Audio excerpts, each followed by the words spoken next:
Halo, selamat pagi pemirsa iNews Jawa Timur. Apa kabar Anda hari ini? Semoga selalu sehat dan bahagia. Senang sekali iBreak kembali menjumpai Anda, kali ini bersama saya Firda Brilianti, di mana kita akan membahas berbagai dinamika sosial yang terjadi pada masyarakat di Kota Pahlawan, Kota Surabaya. Dan pada episode kali ini kita akan membahas mengenai pro kontra warung Madura buka 24 jam.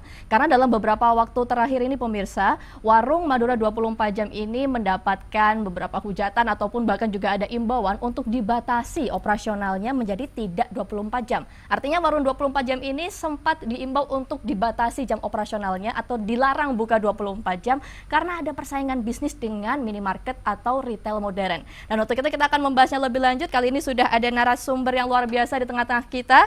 Saya perkenalkan, yang pertama ada Pak Mahfud, Sekretaris Komisi B DPRD Kota Surabaya. Halo, selamat pagi Pak. Pagi. Sehat? Alhamdulillah, selalu sehat.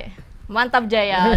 Dan yang kedua pemirsa, kita juga akan ada ditemani oleh Bapak Paidi Pawirorejo atau akrab disapa Pak Yoyo selaku Direktur Lembaga Perlindungan Konsumen Surabaya LPKS. Pak Yoyo, apa kabar? Baik. Selamat pagi. Senang bergabung bersama kita ya Pak ya. Iya. Oke, pemirsa, ini kita akan coba ngobrol dulu dengan Pak Mahfud. Pak, ini sebenarnya kok bisa sih terjadi polemik antara warung Madura 24 jam yang katanya dilarang buka dengan waktu yang kita sudah sama-sama tahu nggak terbatas itu. Gimana? Yang larang siapa itu? Wah. Makanya kan tanya balik, yang larang itu siapa? Imbauannya kemarin kan dari Kementerian. sempat disebut Kemenkop UKM begitu ya, karena ada Perda nomor 13 tahun 2018 di Bali. Kalau saya melihatnya, ini kan isu daerah yang diangkat menjadi isu nasional. Dan itu saya melihat permasalahan itu ada di Bali. Sedangkan di Surabaya itu gak ada masalah sebenarnya. Artinya gak ada masalah. Yang perlu paradigma yang perlu dibangun oleh kita semua adalah justru keberadaan toko modern itu yang mengancam, yang akan memunahkan keberadaan toko-toko tradisional. Gitu. Sebenarnya makanya regulasinya diatur sedemikian rupa di Surabaya ya. Supaya tidak membunuh toko-toko tradisional gitu loh. Maka jangan dibalik terus toko modern yang protes terhadap toko ini logika apa namanya? Perda-perda yang ada di kota Surabaya itu sangat pro terhadap toko-toko tradisional. Iya, saya tidak tahu lah di Bali kayak apa. Artinya di sini kenapa minimarket atau toko modern itu tidak boleh buka 24 jam kecuali yang seperti ini ya. Karena untuk memberi peluang terhadap toko-toko tradisional termasuk warung Madura ini untuk hidup gitu loh. Nah, jangan lalu dibalik ini raksasa kan dibunuh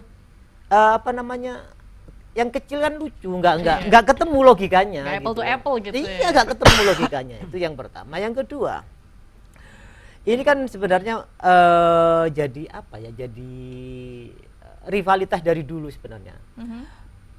Toko modern itu milik Chinese, toko ini milik Madura. Memang dua suku ini kan suku yang sama-sama suku pedagang gitu loh. Makanya sudah nggak bisa di ini lagi. Jadi ketika hari ini muncul polemik seperti itu, pemerintah pusat harusnya tidak boleh ikut campur gitu loh. Karena itu adalah urusan daerah sendiri. Karena ada otonomi daerah, ada aturan-aturan daerah. Jadi kalau terus permasalahan di Bali dibawa ke Surabaya gak nyambung. Oke, berarti intinya di Surabaya tidak terdampak sedikit pun begitu ya. Sekarang saya mau ke Pak Yoyo. Pak, ini sebenarnya warung Madura ini posisinya gimana untuk masyarakat? Ada kayak mungkin terganggu gara-gara warung Madura buka 24 jam atau toko kelontong ini? Iya, sebenarnya enggak ya, karena terus terang persaingan bisnis apapun namanya ya, terkait masalah usaha ini kan udah hal yang manusiawi dan lumrah dari dulu sampai sekarang. Kalau misalnya di Surabaya katalah banyak berdiri toko-toko mereka karena memang ingin mendekat pada masyarakat, dan ini sebenarnya yang diuntungkan masyarakat. Masyarakat apa? Pertama lebih mudah, lebih dekat, lebih murah gitu loh. Sehingga apa? Masyarakat banyak pilihan. Contoh misalnya kalau beli di toko modern ya kan udah kena parkir, kemudian macam-macam, jauh lagi gitu loh. Kalau di toko-toko sekitar rumah kan tinggal jalan kaki. Artinya kondisi ini sebenarnya yang diuntungkan masyarakat. Nah, tinggal nanti pemerintah Kota Surabaya, misalnya terjadi Surabaya, untung Surabaya nggak terjadi kasus gitu loh. paling tidak juga harus menyiapkan antisipasi bagaimana supaya kasus di Bali itu tidak meledak di Surabaya. Karena terus terang dalam tanda kutip ini kan bagian dari jaringan nasional ya. Betul. Nah, jaringan nasional tidak tinggal diam. Bagaimana mengantisipasi? Nah, ini pemerintah Kota Surabaya bersama DPR harus mengantisipasi itu. Bagaimana tidak terjadi gejolak. Karena apa? Masyarakat seperti Kota Surabaya kalau diprovokasi dikit-dikit itu meledak bisa terjadi gitu loh. Nah, ini yang harus dipahami oleh semuanya, termasuk teman-teman DPR dan mestinya pemerintah kota ini. Pemerintah kota yang harus jauh hari sebelumnya mengantisipasi bagaimana kondisi real, bagaimana perilaku toko modern, bagaimana perilaku masyarakat tradisional termasuk pelaku usaha, apakah ada pelanggaran aturan atau tidak. Hal-hal seperti ini mestinya yang harus disampaikan, diungkap secara proporsional dan jujur bertanggung jawab. Itu mestinya. Oke, baik. Artinya ini masyarakat terbantu ya Pak ya dengan adanya Warung Madura, karena kan kebutuhan kita biasanya juga nggak terbatas waktu gitu tiba-tiba. Sangat terbantu. Kalau misalnya ada pembatasan, ya harus komunikasi dengan masyarakat. Apa sih dampaknya? Karena apa? Kondisi wilayah Surabaya itu di seluruhnya itu nggak sama, tidak sama. Ada yang buka 24 jam aman, ada yang kriminalitas ada. Nah, kondisi itu yang harus diatur di dalam perda itu. Makanya teman-teman DR harus merespon itu, mengajak pemerintah Kota Surabaya untuk bagaimana antisipasi di Bali itu tidak terjadi di Surabaya. Seperti apa? Termasuk kan menyiapkan rancangan perdanya, sosial kepada masyarakat, termasuk pada diajar rembukan pelaku usaha itu sebenarnya motivasinya apa sih gitu. Kalau persaingan usaha itu sah. Saya kira kalau terjadi itu yang diuntungkan masyarakat. Oke. Baik, yang diuntungkan masyarakat. Nanti kita akan lihat juga ini siapa sebenarnya yang terganggu begitu dengan adanya kehadiran Warung Madura. Kan tadi juga Pak Mahfud juga sempat menyinggung begitu ya, akan adanya perda yang dari kebijakan daerah kemudian bisa meledak di secara nasional begitu. Tapi kita akan lanjutkan sesaat lagi ya, Bapak-bapak. Kita akan kembali pemirsa setelah lagi usai jeda berikut.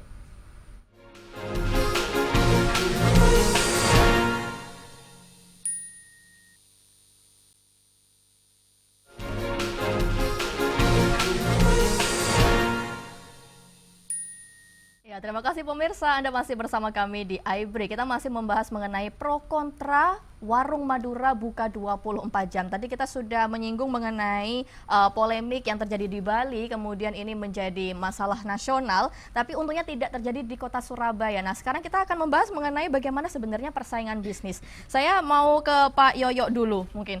Pak, ini sebenarnya bagaimana sih Pak melihat persaingan bisnis antara minimarket begitu ya dengan Warung Madura yang artinya ini berpengaruh terhadap perkembangan retail kita kalau untuk konsumen. Jadi gini ya, persaingan itu hal yang lumrah biasa, ya.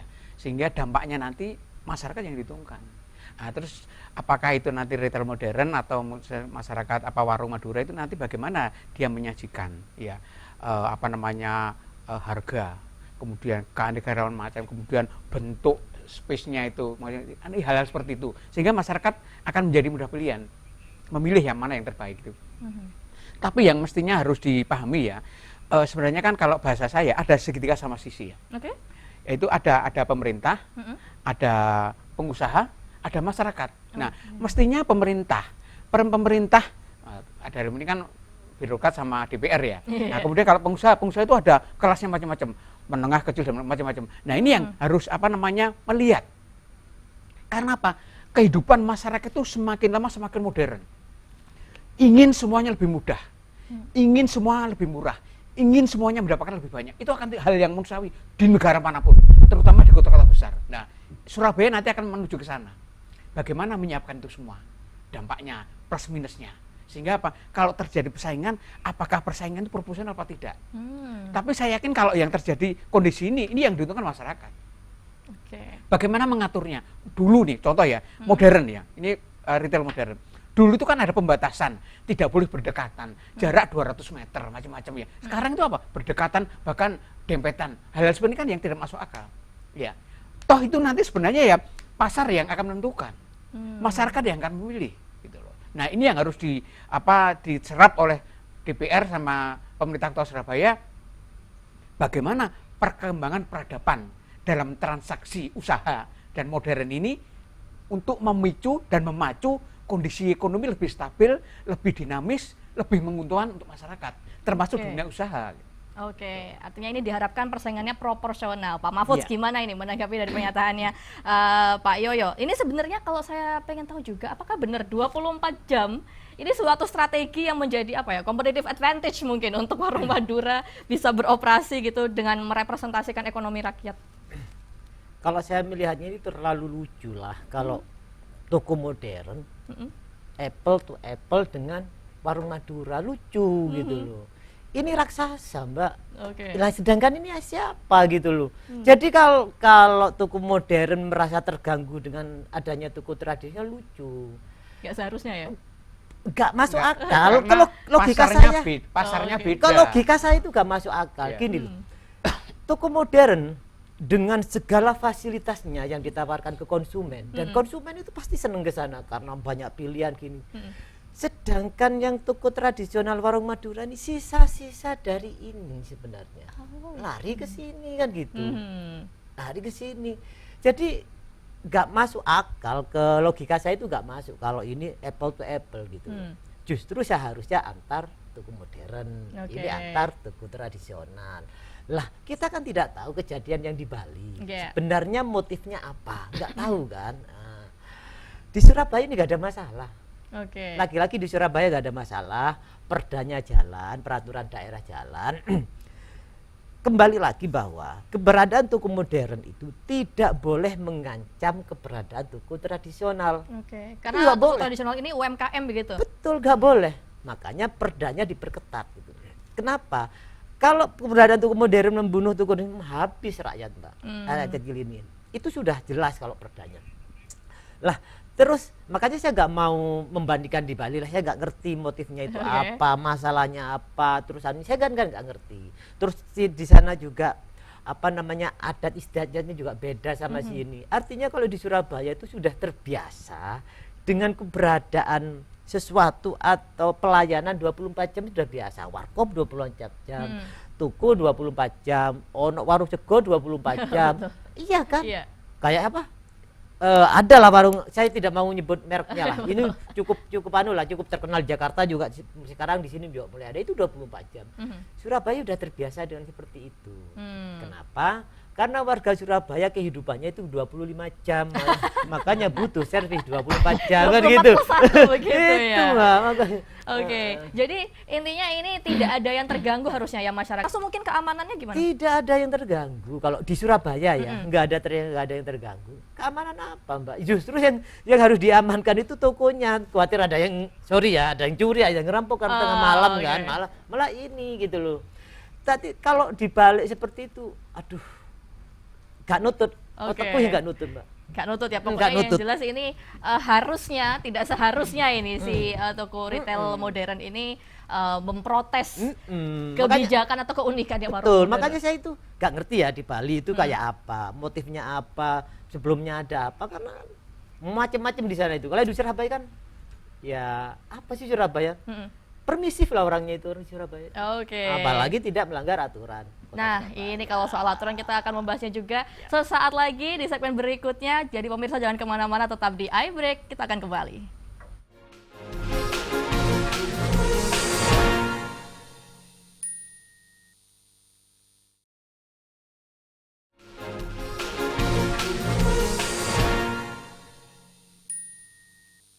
Terima kasih Anda masih bersama kami, yaitu iBreak, di mana kita masih membahas tentang polemik atau pro kontra warung Madura buka 24 jam. Pemirsa, ini di samping saya masih ada Pak Mahfud dan juga Pak Yoyo. Kini kita akan membahas juga mengenai aturan. Nah, karena ini warung Madura buka 24 jam ini isunya itu karena dari aturan. Sebenarnya kalau di Surabaya ini ada aturan apa Pak yang mungkin mengatur tentang operasionalnya toko retail modern maupun toko kelontong tradisional?